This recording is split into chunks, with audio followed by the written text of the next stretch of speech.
Good afternoon, everyone. 안녕하세요. GGN 글로벌 광주 방송 16주년 개국 특집 GGN 지역 방송의 길에 답하다 김소연입니다. 오늘 이 자리는 GGN 글로벌 광주 방송이 걸어온 16년의 발자취를 통해서 앞으로 지역 방송이 나아가야 할 길, 그리고 글로벌 시대 속에서 지역성과 국제성을 어떻게 조화롭게 실현할 수 있을지를 고민해보는 시간입니다. 1부에서는 대한민국의 정치, 경제, 문화 속에서 언론이 어떤 역할을 하고 있는지를 짚어보고 2부에서는 GGN의 정체성을 이루는 지역성과 다국어 방송의 역할에 대해서 집중적으로 이야기 나눠보겠습니다.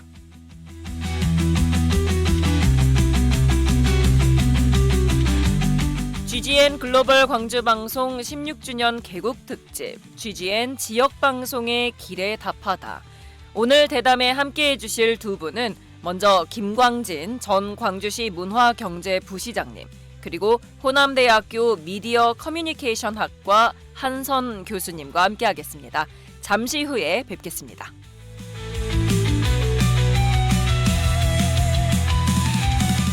글로벌 광주 방송 GGN 16주년 개국 특집 GGN 지역 방송의 길에 답하다. 김광진 전 광주시 문화경제부시장님, 그리고 호남대학교 미디어 커뮤니케이션 학과 한선 교수님 스튜디오에 모셨습니다. 안녕하세요. 안녕하세요. 반갑습니다. 예. 네. 먼저 저희 첫 번째 질문이요. 요즘 윤석열 대통령 탄핵 심판을 모든 국민들이 기다리고 있는 그런 중이죠. 그런 와중에 국가적으로 산불 재난을 지금 맞고 있는데요. 공식적으로는 진화 작업이 완료되었고 이제 잔불 처리에 들어가고 있습니다만 두 분께서는 현재 전국 상황을 어떻게 보고 계시는지 여쭤봐도 될까요? 먼저 부시장님부터. 예, 탄핵의 이 상황이 지난달이면 정리가 되지 않을까 다들 이렇게 생각을 하셨는데 한 주 늦어지고 이번 주가 마지막입니다. 이번 주가 고비입니다라고 하는 말을 지금까지 이제 하고 있는 거지 않습니까? 예. 그러고 나서도 4월 첫 주면 될 수 있을까에 대한 확신도 이제 점점 줄어들고 있는 상황인 것 같아요.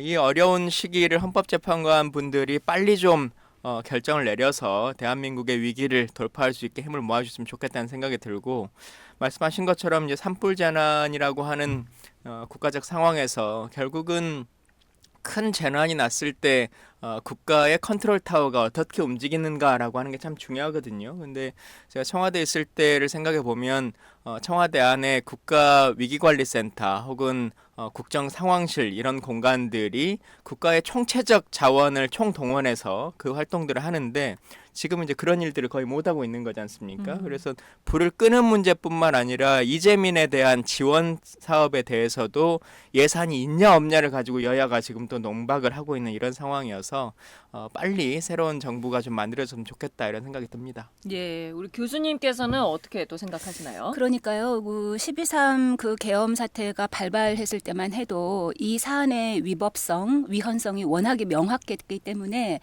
김광진 부시장님 말씀 주신 것처럼 사안이 빨리 끝날 것으로 예상을 했었잖아요. 예. 그 어느 때보다 탄핵 심판 결과가 빨리 나올 것이다 이렇게 예상을 했는데 지금 사실은 최후 변론이 끝난 지 한 달이 넘었어요. 가장 늦죠. 이전에 있었던 노무현, 박근혜 대통령 탄핵보다도 가장 늦어서 많은 국민들이 불안하고 답답하고 심지어는 두렵기까지 하다 이런 말씀들 주고 계시는데요. 저 역시 굉장히 답답한 무거운 마음으로 이 상황 지켜보고 있고요. 또 산불재해 얘기도 해주셨는데 제가 가장 우려하는 것은 경제입니다.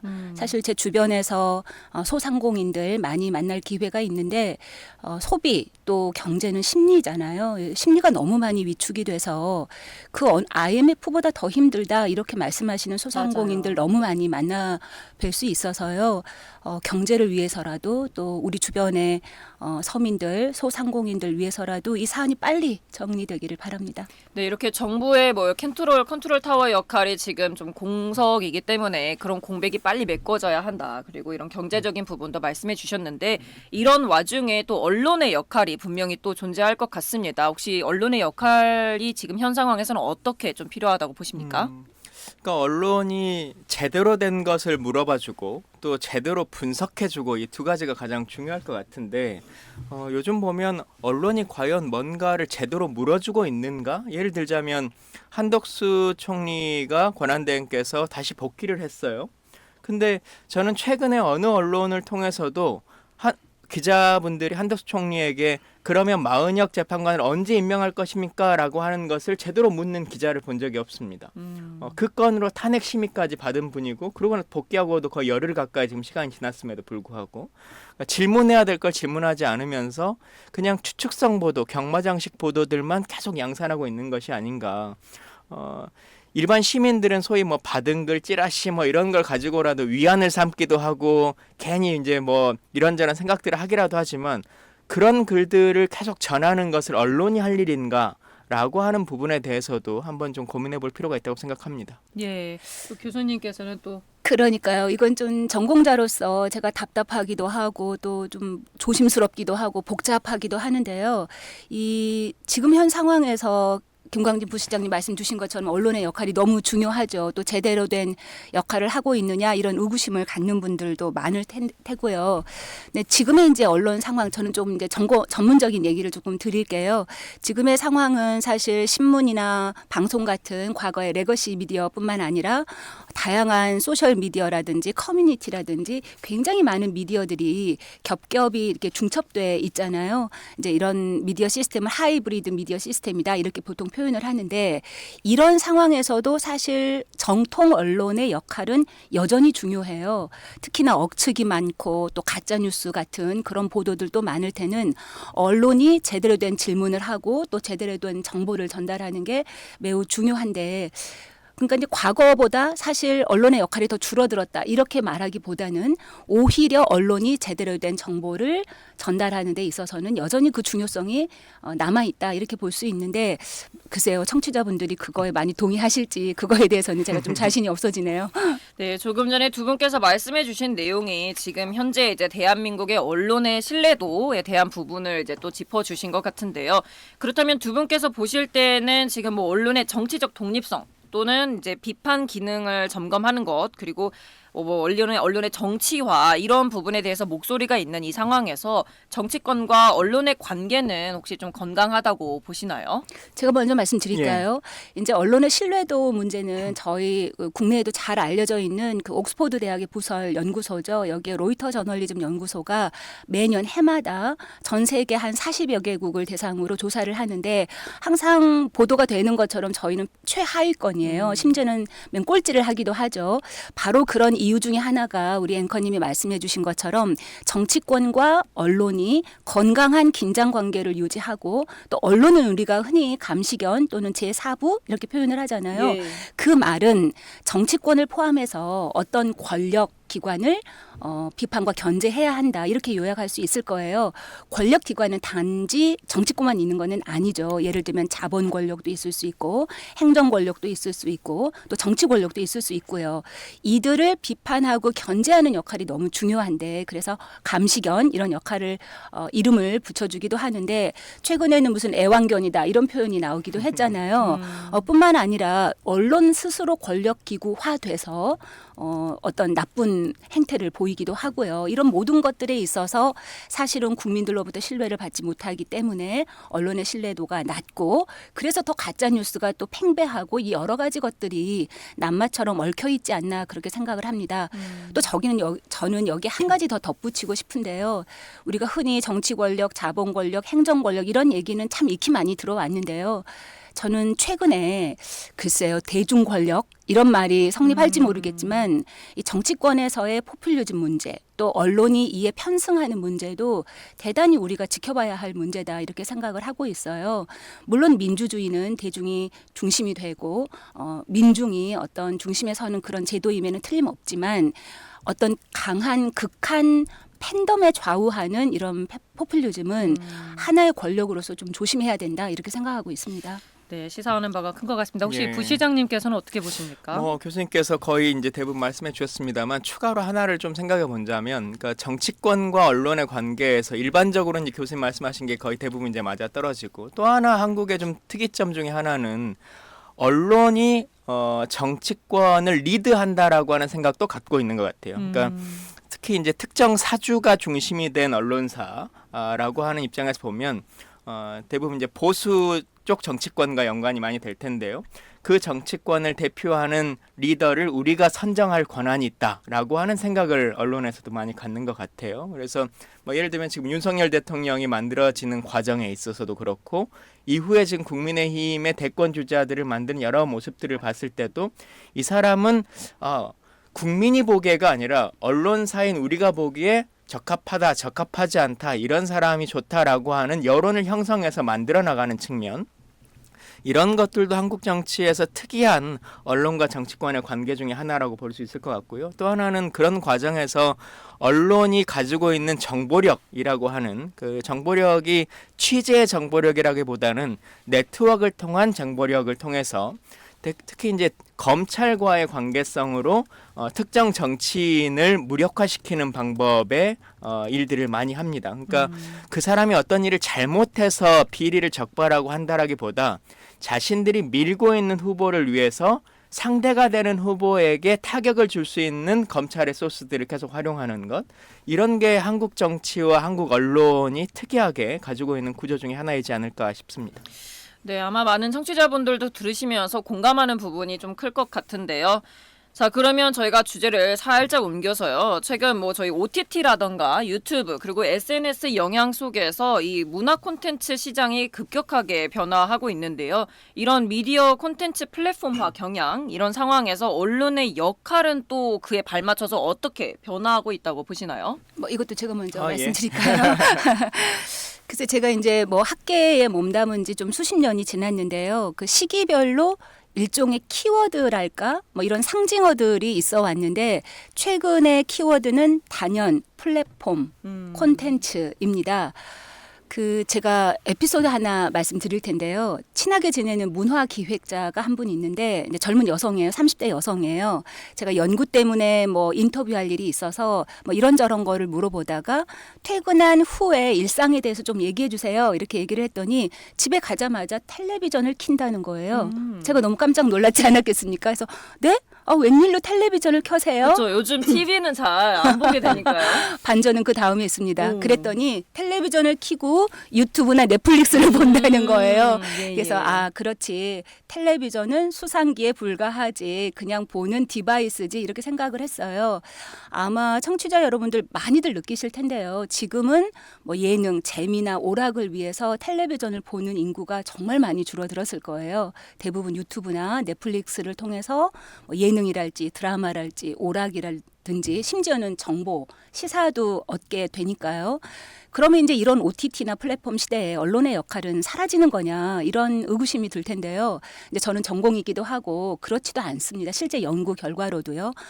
이제 언론 미디어의 역할을 재미와 오락 그리고 시사와 정보, 우리가 흔히 이제 저널리즘이라고 부르는 이렇게 구분을 한다면 저널리즘 영역에 있어서는 언론의 역할이 이런 플랫폼과 OTT 시대에도 여전히 굉장히 중요하게 남아있다.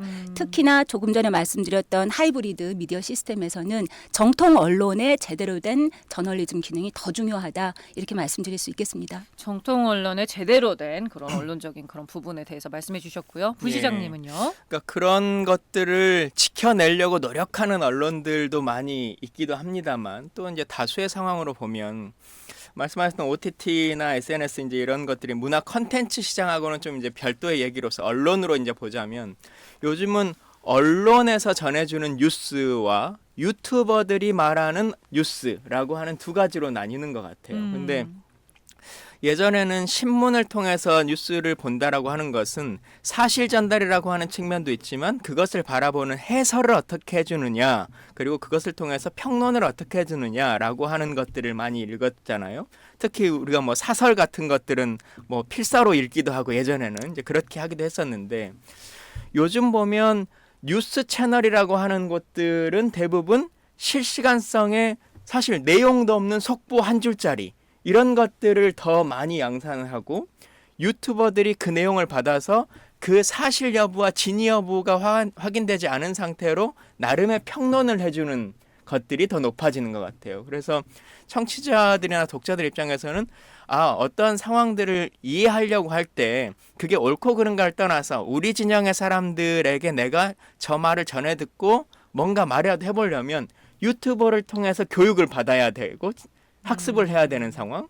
언론을 통해서는 이게 맞는 말인지 아닌 말인지 또 어쩔 땐 이게 객관적인 건지 아닌 건지도 불분명한 느낌의 뉴스 전달들이 많은 것 같아서 과연 유튜버를 통해서 얻는 뉴스 정보와 신문을 통해서 얻는 뉴스 정보라고 하는 것이 좀 시대가 바뀌어버리는 거 아닌가. 달리 말하면 언론이 원래 언론으로서 해야 될 역할들보다는 클릭 수에 너무 좀 매몰돼 버려서 실제 해석해주고 풀어내주고 해야 될 것들에서 좀 부진한 게 아닌가라는 생각도 들고요. 또 하나는 문화 콘텐츠도 말씀하셨습니다만 결국 시장이 선호하는 것을 계속 이제 할 수밖에 없는 상황이 되기 때문에 뭐 정치 뉴스들을 요즘엔 다 정치뿐만 아니라 다 쇼츠 중심의 뭐 30초 이내의 영상으로 다 가니까 1시간짜리 뭐 100분 토론 뭐 이런 것들은 지겹단 말이에요. 제대로 듣고 싶지 않아요. 그냥 100분 토론에 나오는 것 중에 그 1시간 반 프로 중에 가장 극단적이고 가장 강한 발언들 한 3-4개 정도만 쇼츠로 살아남는 그런 시대가 돼서 사실 정치도 마찬가지고 세상의 뉴스도 마찬가지지만 서론, 본론, 결론이라는 게 있는데 요즘은 서론, 본론을 얘기하려고 하는 순간 채널이 돌아가 버리는 거잖아요. 그래서 그런 것들도 함께 좀 우리가 언론을 바라보는 교육도 필요하다라는 생각도 좀 듭니다.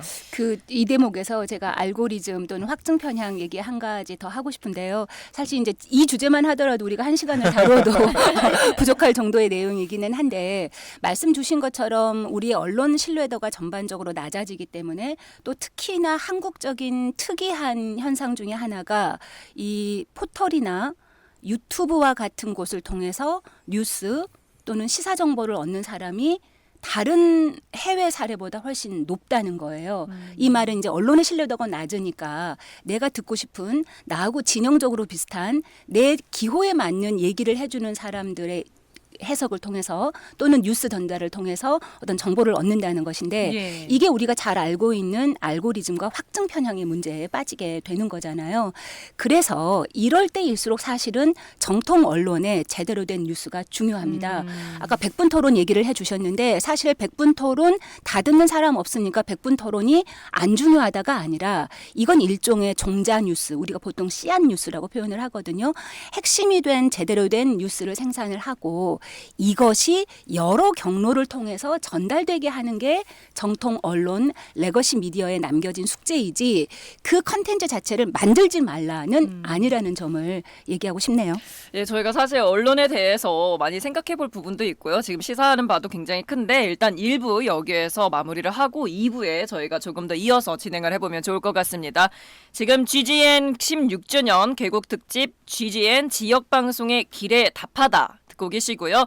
1부 시간 대한민국의 언론의 역할에 대해서 김광진 전 광주시 문화경제부시장님 그리고 호남대학교 미디어 커뮤니케이션 학과의 한선 교수님과 함께하고 있습니다. 잠시 후 2부에서 다시 뵙도록 하겠습니다. 담양 딸기, 해남 고구마, 우리 지역에서 생산한 신선 특산품 알고 계시죠? 우리 지역 건강 먹거리를 쉽게 만나는 방법. 광주 전남 16개 지역 온라인몰에서 쉽고 빠르게 만나보세요. 지역 농산품 소비 장려 캠페인 코바코 광주지사가 함께합니다. 안녕하세요. 광주시민 여러분. 저는 민생경제연구소에서 대한민국 민생경제를 살리기 위해서 노력하고 있는 안진걸이라고 합니다. 배달앱이 도입돼서 음식을 편하게 시켜 먹게 된 건 사실인데 그렇다고 해서 소상공인들한테 무려 10%나 되는 수수료를 받으면 소상공인들은 10,000원, 20,000원 팔아가지고 배달 대행료까지 하면 또 신용카드 가맹점 수수료까지 하면 무려 20,000원을 기준으로 했을 때 7-8,000원의 수수료를 떼는 황당하고 고통스러운 상황이 되어 있습니다. 광주시와 광주경제 일자리 재단이 공공배달앱을 선정하고 수수료를 2%대로 낮춤으로써 소상공인들도 숨통이 트이고 고물가로 고통받는 소비자 시민들의 물가 안정에도 도움이 되는 윈이라는 정책이 지금 확산되게 되는데요. 여러분 이메포와 땡겨요로 당장 갈아타시죠. 적극 강추드립니다. 광주 공공배달앱 위메프5와 땡겨요를 이용해 소상공인들에게 도움을 주고 착한 소비를 실천해 주세요. 여러분의 참여가 광주 지역 경제와 소상공인을 살립니다. 소상공인을 위한 착한 소비, 광주가 합니다.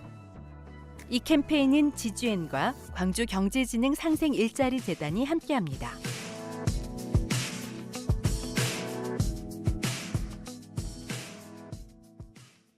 다운이 옷이 땀에 젖으면 땀 냄새를 의식하게 되죠. 뉴 다운이 시트러스 앤 버베나. 시트러스로 땀 냄새를 날리고 샤워한 듯한 상쾌한 만. 땀에 젖어도 향기만 오래. 다운이.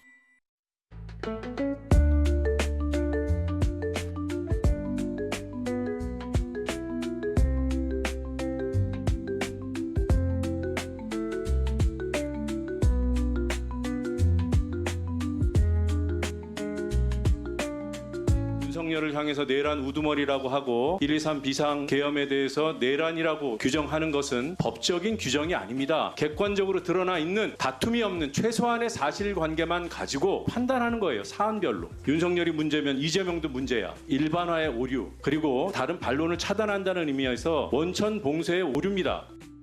지난 5일 국회 과학기술정보방송통신위원회에서 국민의힘 박정훈 의원과 이진숙 방통위원장이 민주당이 윤석열 대통령을 내란 수괴, 내란 우두머리라고 부른다면 이재명을 법카 유용범, 허위사실 유포범이라고 부를 수 있다고 하자 민주당 노종면 의원이 물타기하지 말라며 비판했습니다. 여기에서 물타기는 사건의 핵심이나 본질을 벗어나 논점을 흐리는 것을 뜻하는데요. 영어로는 to muddy the waters라고 표현해 볼 수 있겠습니다. 상황을 혼란스럽게 하다, 본질을 흐리다라고 해석해 볼 수 있겠죠. 예를 들어서 쏟아지는 의혹을 잠재우기 위해서 정책 발표라는 물타기 시도가 있었다.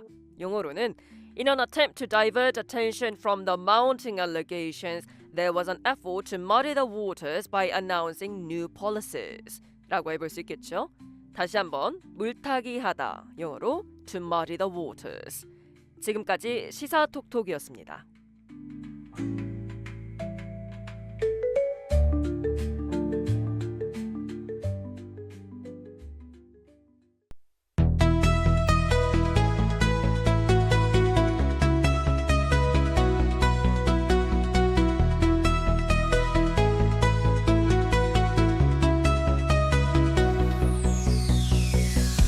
글로벌 광주방송 GGN 16주년 개국 특집 GGN 지역방송의 길에 답하다 2부 김광진 전 광주시 문화경제부시장님 그리고 호남대학교 미디어 커뮤니케이션학과 한선 교수님과 함께하고 있습니다. 우리 오늘 2부 시간에는 지역성과 다국어 방송의 가능성 그리고 GGN 글로벌 광주방송이 가야 할 방향에 대해서 두 분과 이야기 나눠보려고 합니다. 우선 이 GGN은 광주 전남 최초로 영어, 베트남어, 중국어 등 다양한 언어로 방송을 제공하는 지역 방송입니다. 그에 따라 오늘 이 자리는 다국어 방송이 지역과 세계를 연결하는 다리가 될 수 있을지 짚어보는 시간을 가져보려고 하는데요. 자, 오늘 저희 GGN 글로벌 광주 방송 개국 16주년을 맞이했습니다. 다국어라는 특화된 방송 메커니즘에 대해서 혹시 두 분은 어떻게 평가를 하고 계시나요? 제가 먼저 말씀드릴까요? 제가 통계 하나 말씀드릴게요. 2024년 3월 말 광주에 체류하는 외국인이 259만 4,396명이네요. 이게 전년 대비는 한 11%가량 증가한 것이고요. 우리 광주 전체 인구 구성비로 보면 3.2% 정도 됩니다. 전남은 조금 더 높아서 한 4.9% 되는 거로 알고 있는데요. 우리가 이제 흔히 5%의 외국인 구성비가 있다 그럼 다문화 사회다 이렇게 표현을 하니까 사실 다문화의 목전에 있다 이렇게 표현을 해도 과언이 아니겠죠. 국적별로 보면 중국이 가장 많고요. 한 36% 정도 되네요. 그다음이 베트남, 태국, 미국, 우즈베키스탄 이런 순서입니다. 구성별로도 결혼 이민자라든지 유학생이라든지 또 외국 국적 동포, 우리가 흔히 조선족 동포, 고려인 동포 이렇게 얘기하는 사람들은 굉장히 다양해요. 한마디로 다문화 사회인데 통계 하나 더 말씀드릴게요. 22년 실태조사를 했는데요. 광주시에서 실태조사를 했는데 외국인 주민 실태조사 결과 외국인들에게 생활정보를 어디서 얻느냐? 얻는 데가 없다. SNS를 통해서 얻는데 대단히 미흡하다. 그러면 우리 광주에는 잘 스며들고 있냐? 우리가 흔히 동화정책이라고 부르는 그런 걸 물어봤더니 소속감이나 유대감은 별로 없다. 이렇게 얘기를 했어요. 다문화에 접어들었고 다문화 시대를 살고 있죠. 또 저희 대학은 광산구에 위치해 있는데요. 광산구는 특히 외국인들이 많아가지고 정말 이게 인터내셔널하다, 글로벌하다 이런 것들을 느끼는데 이분들과 더불어 사는 다문화 사회임에도 불구하고 외국인 입장에서는 제대로 된 정보를 얻을 길이 없고 또 여전히 광주는 외국인에 대해서 약간의 차별적 인식을 갖고 있다. 이런 실태조사 결과도 나와요. 이런 것들을 통틀어 볼 때 정말 우리 광주 정도 되는 민주화 인권을 자랑하는 문화의 도시 광주에서만큼은 다국어로 방송이 되는 영어뿐만 아니라 중국어, 베트남어도 하시잖아요.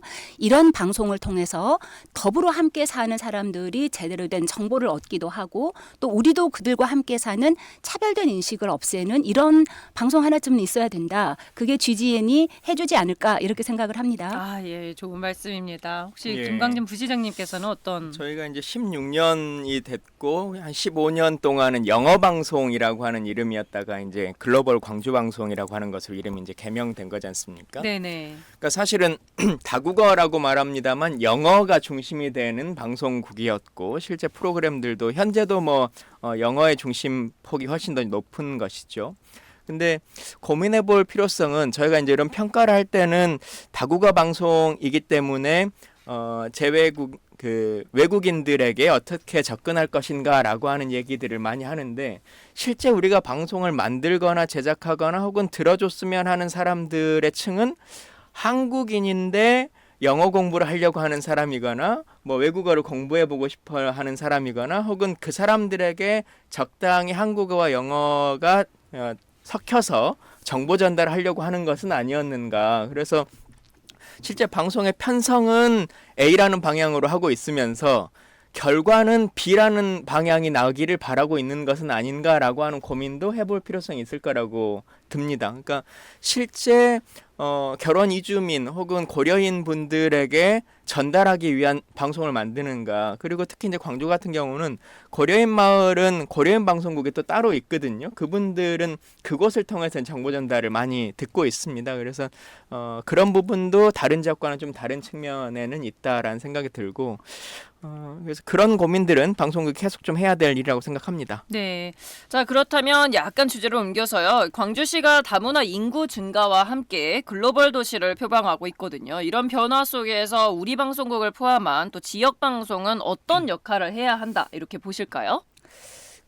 제가 농담처럼 저는 지역에 대한 가치가 제대로 된 사람을 만나면 내 영혼이라도 팔 수 있다.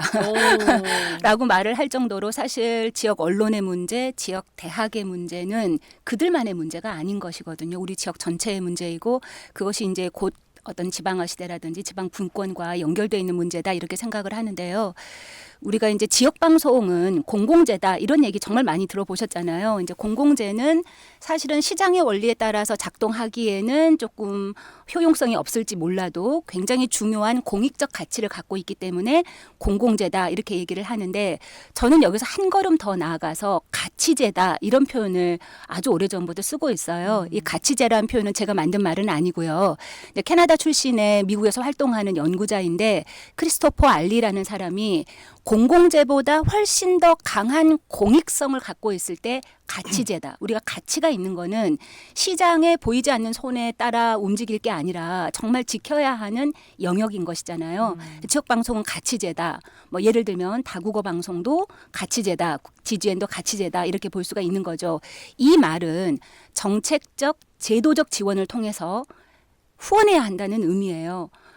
이거는 행정만의 마인드도 아니고 시민들도 거기에 공감해 줘야 하는 것이잖아요. 그래야 어떤 제도와 정책이 유지가 될 수 있는 거잖아요. 그렇게 지켜야 하는 거다. 그렇게 지킴으로써 효능감도 높이고 예를 들면 우리 GGN에 와서 또는 지역 방송에 참여하는 외국인이라든지 아니면 그것을 통해 듣는 시민들이 아주 작은 가치라도 발견할 수 있다면 그거는 가치 있는 영역이다. 이렇게 해서 가치제로 지켜야 한다. 이렇게 주장하고 이 주장에 동의하는 사람에게는 영혼이라도 팔 수 있다. 이렇게 생각합니다. 네, 저희 GGN에 같이 영원을 팔아볼 수 있도록 저희도 한번 해보고요. 혹시 부시장님 해주시고 싶은 말씀이 있으실까요? 예, 앞서서 했던 말과 저는 좀 비슷할 수 있을 것 같은데 저는 여전히 이제 지역 방송으로서 GGN은 어떤 일을 해야 될까에 대한 고민이 있습니다. 그러니까 단순히 한국어로 나오는 뉴스들이라고 하는 것 혹은 어떤 정보라고 하는 것들을 외국말로 번역해서 말해주면 그게 다국어 방송일 것인가. 또 특히 이제 지역 방송이라고 저희가 말합니다만 지역의 어떤 뉴스를 생산해서 새롭게 전 세계적으로 전달하는 일들은 어느 정도나 하고 있는 것인가.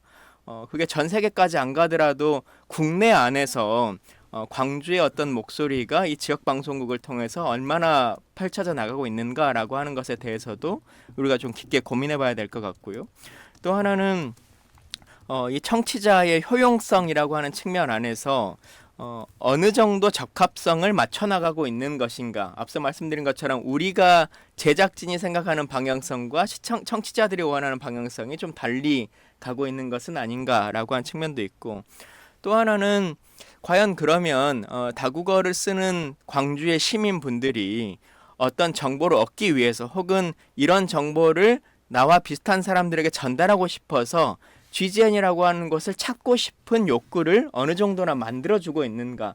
우리 동네에서 이런 일들이 있어요. 혹은 이런 정보는 베트남에서 오신 분들은 꼭 좀 알았으면 좋겠어요. 라고 하는 얘기를 전하고 싶을 때 과연 그분들은 GGN이라고 하는 플랫폼을 어느 정도나 쓰고 싶어 할 것인가 라고 하는 부분에 대해서도 좀 이제 새롭게 16주년을 맞이했고 방송국의 이름도 저희가 바꿨으니까 새로운 길들을 잘 좀 모색해 봤으면 좋겠습니다. 네, 좋은 말씀인 것 같습니다. 그렇다면 부시장님, 지금 광주시에서 많은 국제적인 그런 교류 정책들도 있지 않습니까? 이런 상황 속에 이 GGN 방송이 함께 연계될 수 있는 그런 접점이 어떤 부분이 또 있을까요? 사실은 우리가 이제 외국인 지원센터라고 하는 곳도 있고 또 다문화 분들을 위한 다문화 센터 등도 이제 운영을 하고 있고 광주시도 강기정 시장이 들어오고 나서 외국인 친학과라고 하는 과도 아예 새롭게 만들어서 이제 이 역할들을 좀 충실하게 해봐야 되겠다라고 하는 일들을 많이 하고 있는데 그럼에도 불구하고 여전히 이제 부족한 일들이 많이 있죠.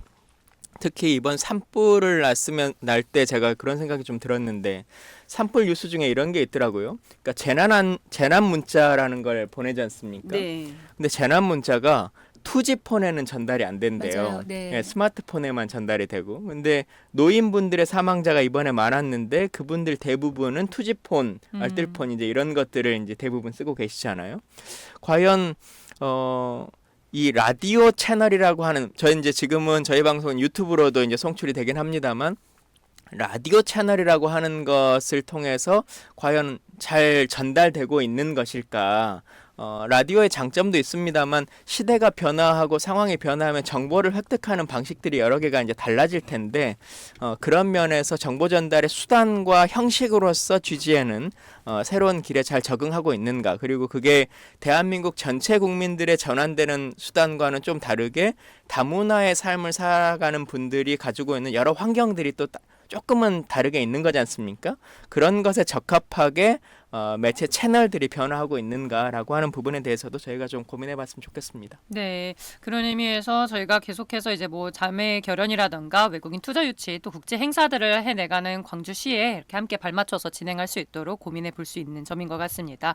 그럼 교수님, 이런 글로벌 시대에 우리 지역 방송이 경쟁력을 갖기 위한 조건 어떤 게 있을지 또 이 다국어 방송이 그 경쟁력 중에 하나로 될 수 있을지 여쭤보고 싶습니다. 그래서 제가 이제 좀 뚱딴지 같은 답이 될지 모르겠는데요. 저는 경쟁력을 요구하는 것 자체 질문을 바꿔야 한다고 생각합니다. 아까 말씀하신 공공재와 가치재의 연장이군요. 맞습니다. 이제 물론 GGN도 그렇고 지역 방송도 그렇고 변화하는 미디어 환경에 맞게 다 각자의 존재 증명을 할 필요는 있습니다. 그러니까 혁신하고 또 새로운 미디어 시스템의 노출 다양성을 통해서 아주 좋은 양질의 컨텐츠가 전달되도록 노력해야 한다. 이건 너무 당연한 거니까 제가 얘기하지 않겠는데요.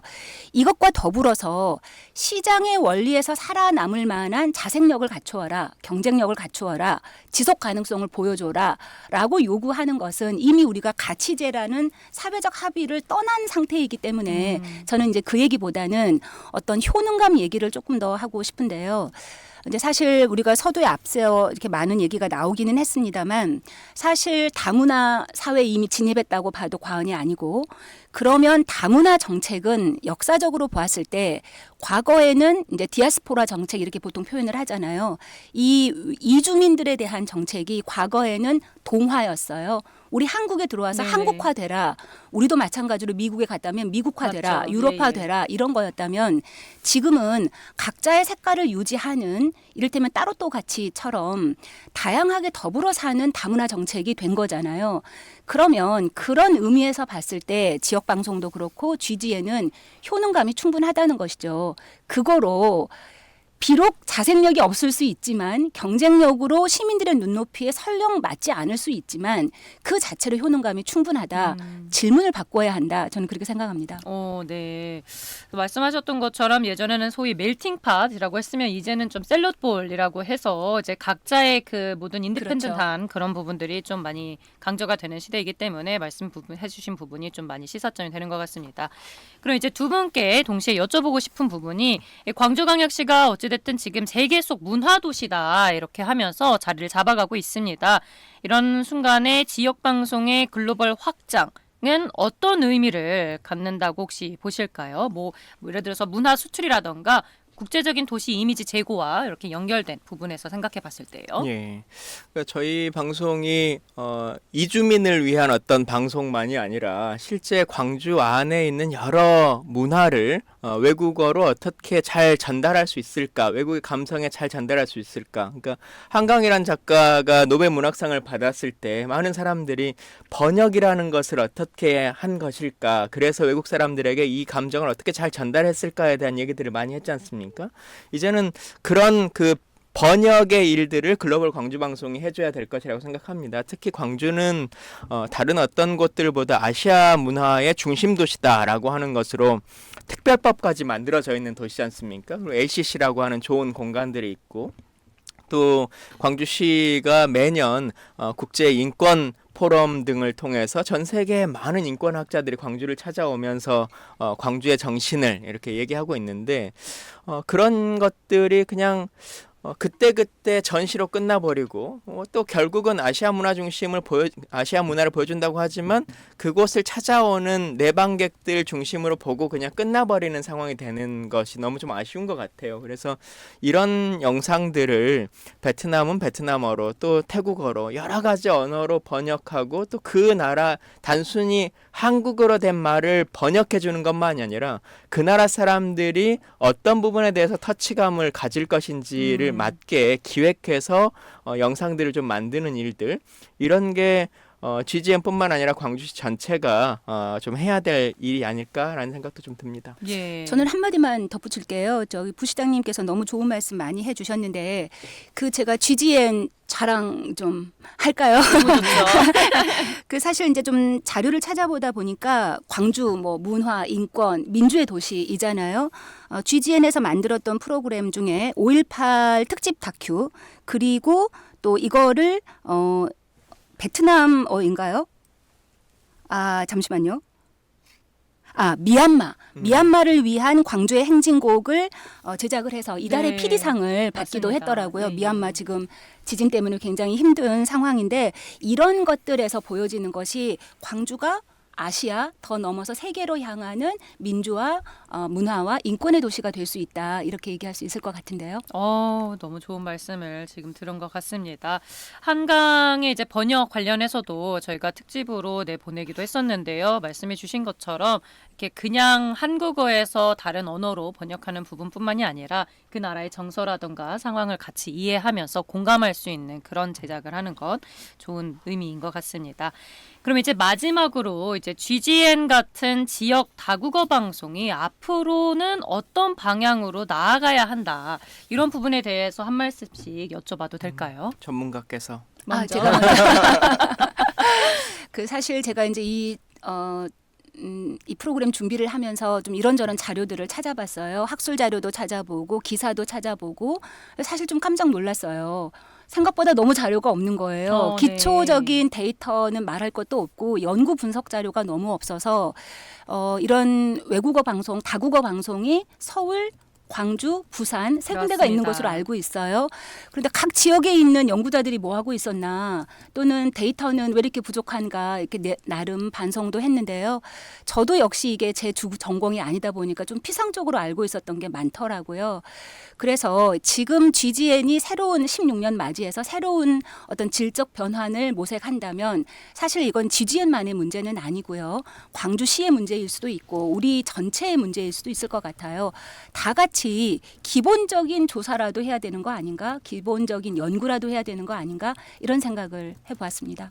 네. 기본적인 데이터 자체가 지금 없는 상황이다. 이런 말씀해 주셨는데요.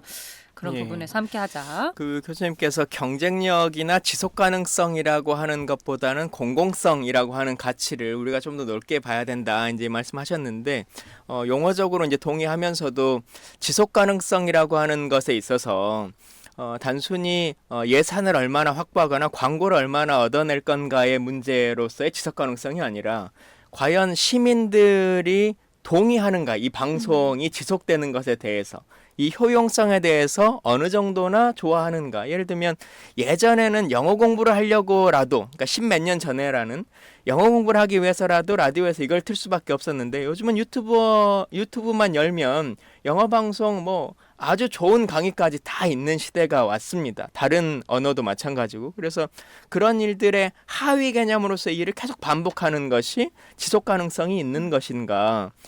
또는 이주민들에게 어떤 정보를 전달하는 것에 있어서 이주민이 필요한 정보를 지금 우리가 제작하고 있는 것인지 아니면 그냥 한국어 뉴스를 다른 나라 말로 번역해주는 정보, 사실 별로 원하지 않는 정보만을 계속 들어라 강요하고 있는 것은 아닌지라고 하는 것에서도 그 효용성과 지속 가능성을 고민해 봐야 된다고 생각하고요. 세 번째로는 앞서 우리가 문화 얘기도 했습니다만 광주가 전하고 싶은 여러 문화적 가치 혹은 광주가 가지고 있는 광주 정신이라고 하는 것을 세계인들에게 세계 언어로 전달하는 일들에 있어서는 과연 효용성 있게 우리가 일하고 있는 것인가. 그래서 셋 다를 다 못한다고 한다면 이제 셋 중에 하나로서의 길로 그리고 그것을 접하는 채널의 방식에 대해서도 진지하게 고민해서 그래 왔다고 계속 그게 옳은 것은 아니기 때문에 기존의 룰들을 좀 새롭게 한번 바꿔보는 계기가 돼야 되고 그러기 위해서는 교수님 말씀처럼 좀 제대로 된 연구, 그동안의 평가 그리고 앞으로의 중장기 계획이라고 하는 것들도 뭐 학계를 통해서나 광주연구원을 통해서 같이 한번 좀 있었으면 좋겠다라는 생각이 듭니다. Okay, so all of this talk we have been hearing only in Korean, and to summarize all of this in English, we have a special feature for the 16th anniversary of the Global Gwangju Broadcasting, or the GGN, titled GGN Answering the Path of Regional Broadcasting. So we have invited Mr. Kim Gwang-jin, who was the former vice mayor of the Gwangju City's Culture and Economy, as well as Professor Han Sun, who is in the Department of Media and Communication in Honam University. We have been answering a lot of questions regarding which there have been a little bit of the talks regarding the current political situation and of course the wildfires that have been happening recently, amidst which they have been perceiving that the media has a very significant role. So in terms of media standing in South Korea to be somewhat rather negatively perceived, because these days there have been a lot of people that have been criticizing whether media is actually serving this role of a watchdog, and some have been criticizing criticizing and sarcastically calling the media as a puppet anymore, because they are no longer playing this authoritative role where they should be objectively and conditionally be able to perceive the situation and portray them to those people in citizens. However, they have been rather failing in this terminology.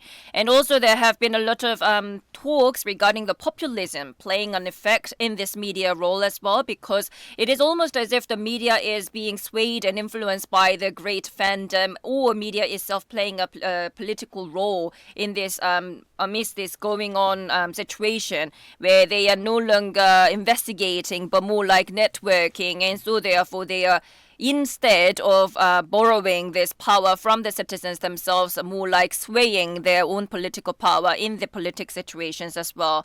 So I think we have all come to agree that it is rather negatively perceived these days, in which situation we also could not have neglected about how the current content market is dramatically changing, in the midst of which Professor has mentioned how this traditional version of the media in terms of their investigation and research and their own portrayal of the stories stand very strong, so we should be firmly steadfast.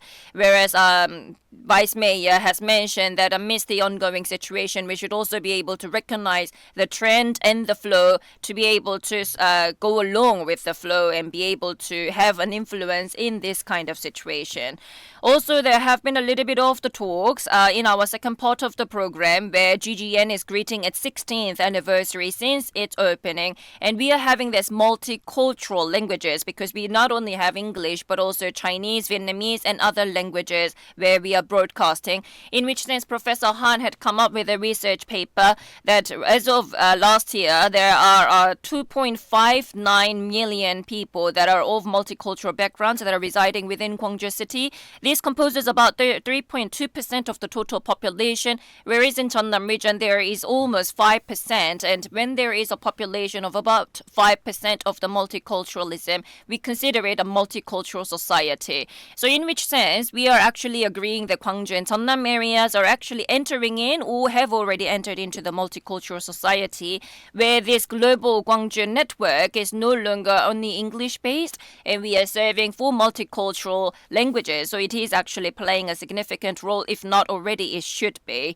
And also there have been a little bit of the talk about how Gwangju City, together with this global network, our broadcasting channel that is, we should be working together and be able to contribute in the public manner. So Vice Mayor was more on talking about how in this capitalistic and this changing, varying multicultural and this content platform society, Gwangju Global Network should also be able to come up with a measure to see which way they fit in, not only continuing in the way where we have been continuing, providing English opportunities for people that are listening to us, but really be able to integrate into this society and be able to give a little bit of an influence, whereas Professor Han was more talking about how this public utility and this value asset is actually coming to be of importance, not only talking about this capitalistic movement where, yes, do you have these capabilities or more like capacity in this market sense or market principles, more about how is this valuable and how can we sustain this value and this public utility. So we have been hearing about a lot of things, and I think we would love to hear them again when we have an opportunity next time. 오늘은 글로벌 광주 방송 GGN 16주년 개국 특집 GGN 지역방송의 길에 답하다로 이제 두 분을 모셔봤는데요.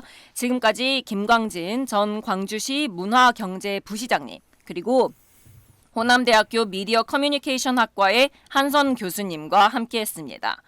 네, 지금까지 두 분 모시고 많은 말씀 들었는데요. 오늘 이렇게 함께해 주셔서 정말 감사드립니다. 감사합니다. 감사합니다. 지역성과 세계성을 아우르는 GGN의 길, 그것은 단순한 방송이 아니라 지역사회와 세계 시민을 잇는 연결의 통로라는 그런 생각이 듭니다.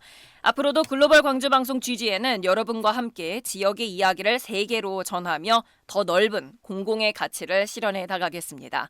GGN 개국 16주년을 함께 축하해주신 여러분께도 진심으로 감사드립니다. 저희 끝곡으로 홍대광의 좋은 날이 오려나 봐요 들으면서 이 시간 마치겠습니다. 지금까지 연출의 장은실, 작가 최은영, 기술 김순영, 영상 기은영, 저는 김소연이었습니다.